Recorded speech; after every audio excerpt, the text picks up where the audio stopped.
వేదవ్యాస అకాదమీకి స్వాగతం. మన భవిష్యత్తు అనేది ఏదో అనుకోకుండా జరిగిపోయేది కాదు. అది మనం ప్రతిరోజూ చేసే చిన్న చిన్న పనుల మీదే ఆధారపడి ఉంటుంది. రండి, ఈరోజు మన జీవితాన్ని మార్చేయగల కొన్ని అద్భుతమైన సూత్రాల గురించి తెలుసుకుందాం. మీ జీవితంలో ఒక నిజమైన మార్పు కేవలం రెండు ముఖ్యమైన స్తంభాల మీద ఆధారపడి ఉంటుందంటే నమ్ముతారా? అవేంటో తెలుసా? 1 మనం ప్రతిరోజు చేసే పనులు, 2 మనం ఎదురయ్యే పరిస్థితులకు ఎలా స్పందిస్తామనేది. ఈ రెండే మన సక్సెస్కి అసలైన ఫౌండేషన్. ఈరోజు మనం ఏం చూడబోతున్నామంటే, ముందుగా మార్పుకి అసలు పునాది ఏంటో అర్థం చేసుకుందాం. ఆ తర్వాత మన 2 ముఖ్యమైన పిల్లర్స్, రోజువారీ క్రమశిక్షణ ఇంకా ఎమోషనల్ స్ట్రెంగ్త్ గురించి తెలుసుకుని వాటిని మన లైఫ్లో ఎలా అప్లై చేసుకోవాలో చూద్దాం. సరే, అస్సలు విషయంలోకి వెళ్ళిపోదాం. మనం రేపు ఎలా ఉంటామనేది ఈరోజు మనం ఏం చేస్తామన్న దానిపైనే ఆధారపడి ఉంటది. ప్రతిరోజు మనం చేసే చిన్న చిన్న పనులే మన ఆరోగ్యాన్ని, విజయాన్ని, మనశ్శాంతిని డిసైడ్ చేస్తాయి. ఆ ఫౌండేషన్ని ఎలా బలంగా కట్టుకోవాలో ఇప్పుడు చూద్దాం. ఈ రోజు మనం జీవితాన్ని మార్చేసే ఒక 15 అలవాట్ల గురించి, అలాగే ప్రపంచ కుబేరుడు వారెన్ బఫెట్ నుండి ఒక పవర్ఫుల్ లెసన్ కూడా నేర్చుకోబోతున్నాం. చివరి వరకు ఉండటం మాత్రం మర్చిపోవద్దు, ఎందుకంటే ఆ ఒక్క పాఠం మీ ఆలోచనా విధానాన్ని పూర్తిగా మార్చేయగలదు. సరే, మన మొదటి స్తంభం ఏంటో చూద్దాం. అదే రోజువారీ క్రమశిక్షణ. ఇది ట్రాన్స్ఫర్మేషన్లో చేసే భాగమనమాట. అంటే మనం యాక్షన్లో పెట్టాల్సిన విషయాలు. ఈ అలవాట్లే మన సక్సెస్కి, ఆరోగ్యానికి ఒక స్ట్రాంగ్ ఫౌండేషన్ని నిర్మిస్తాయి. ఒక రోజుని మనం ఎలా మొదలు పెడతామన్న దానిపైనే ఆ రోజంతా ఆధారపడి ఉంటది కదా. ఉదాహరణకు, పొద్దున్నే లేచి కొన్ని మంచినీళ్లు తాగితే మన బాడీ యాక్టివేట్ అవుతుంది. ఒక 5 నిమిషాలు ధ్యానం చేసినా చాలు, రోజంతా మైండ్ చాలా ప్రశాంతంగా ఉంటుంది. ఈ చిన్న చిన్న మార్పులే మన ప్రొడక్టివిటీని డబుల్ చేస్తాయి. మన చుట్టూ ఉన్న వాతావరణం కూడా మన పని మీద చాలా ప్రభావం చూపిస్తుంది. మన రూమ్ లేదా ఆఫీస్ డెస్క్ నీట్గా ఉంటే మన ఆలోచనల్లో కూడా ఒక క్లారిటీ వస్తుంది. అలాగే హెల్దీ ఫుడ్ తినడం, పని మధ్యలో చిన్న చిన్న బ్రేక్స్ తీసుకోవడం మన ఎనర్జీని రీఫిల్ చేస్తాయి. ముఖ్యంగా నెక్స్ట్ డేని ముందే ప్లాన్ చేసుకోవడం, ఇది ఒత్తిడిని తగ్గించడానికి ఒక సూపర్ టెక్నిక్. ఇక మన మెదడుకి, మనసుకి కాస్త శాంతినిచ్చే కొన్ని అలవాట్లు. ఫోన్ చూసే టైం తగ్గించి రోజుకి కనీసం ఒక 10 నిమిషాలు ఏదైనా పుస్తకం చదివినా చాలు. మన బ్రెయిన్కి అదొక మంచి రీఫ్రెష్మెంట్ లాంటిది.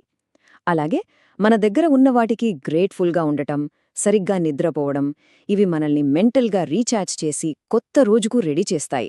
ఇప్పటిదాకా మనం మొదటి స్తంభం అంటే మన క్రమశిక్షణ గురించి మాట్లాడుకున్నాం. ఇప్పుడు రెండో, ఇంకా చెప్పాలంటే అన్నింటికన్నా ముఖ్యమైన స్తంభం దగ్గరికి వచ్చాం.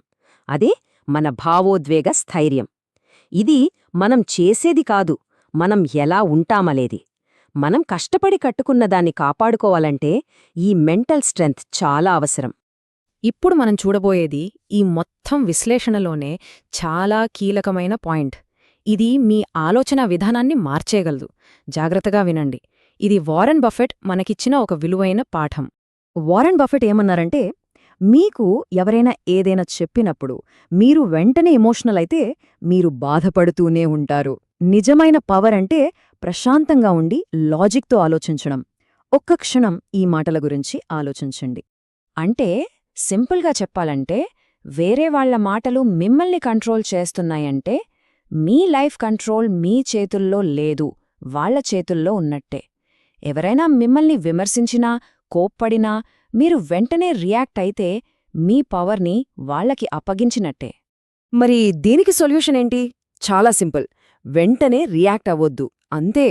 ఎవరైనా మిమ్మల్ని రెచ్చగొడితే ఒక్క క్షణం ఆగండి, ప్రశాంతంగా ఒక డీప్ బ్రెత్ తీసుకుని ఆ విషయాన్ని అక్కడితో వదిలేయండి.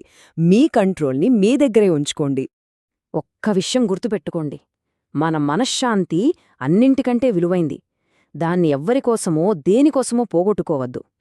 నిజమైన బలం కోపంలో కాదు, ప్రశాంతంగా ఉండటంలోనే ఉంది. సరే, ఇప్పుడు ఈ 2 స్తంభాలని కలిపి మన జీవితంలో ఎలా ఉపయోగించుకోవాలో చూద్దాం. రోజువారీ క్రమశిక్షణ, అలాగే మన భావోద్వేగ స్థైర్యం, ఈ 2 కలిసినప్పుడే మన జీవితంలో అస్సలైన మార్పొస్తుంది. చూడండి, మొదటి స్తంభం అంటే మన క్రమశిక్షణ మన విజయానికి ఒక ఫౌండేషన్ వేస్తుంది. ఇవి మనం చేసే పనులు. ఇక రెండో స్తంభం మన ఎమోషనల్ స్ట్రెంగ్త్, ఆ ఫౌండేషన్ని కాపాడుతుంది. ఇది మన మైండ్ సెట్. ఈ రెండూ కలిసినప్పుడు మనల్ని ఎవ్వరూ ఆపలేరు. ఇప్పుడు మీకోసం ఒక ప్రశ్న. ఈ 2 స్తంభాలలో రోజువారీ క్రమశిక్షణ మరియు భావోద్వేగ స్థైర్యం దేనిమీద మీరు ఇంకాస్త ఎక్కువ ఫోకస్ పెట్టాలనుకుంటున్నారు? దేనిని మరింత బలంగా మార్చుకోవాలి? దీని గురించి ఒక్కసారి ఆలోచించండి. మనం మాట్లాడుకున్న ఈ 15 అలవాట్లలో మీరు ఆల్రెడీ ఏవి పాటిస్తున్నారో కింద కామెంట్స్లో తప్పకుండా చెప్పండి. వేరే వాళ్లకు కూడా ఇన్స్పిరేషన్గా ఉంటుంది కదా. ఈ విశ్లేషణ చూసినందుకు చాలా థ్యాంక్స్. మీకు నచ్చితే ఒక లైక్ కొట్టి మీ ఫ్రెండ్స్తో షేర్ చేయండి. ఇలాంటి మరిన్ని విశ్లేషణల కోసం మన వేద వ్యాస అకాడమీ ఛానల్కి సబ్స్క్రైబ్ చేసుకోవడం మర్చిపోవద్దు.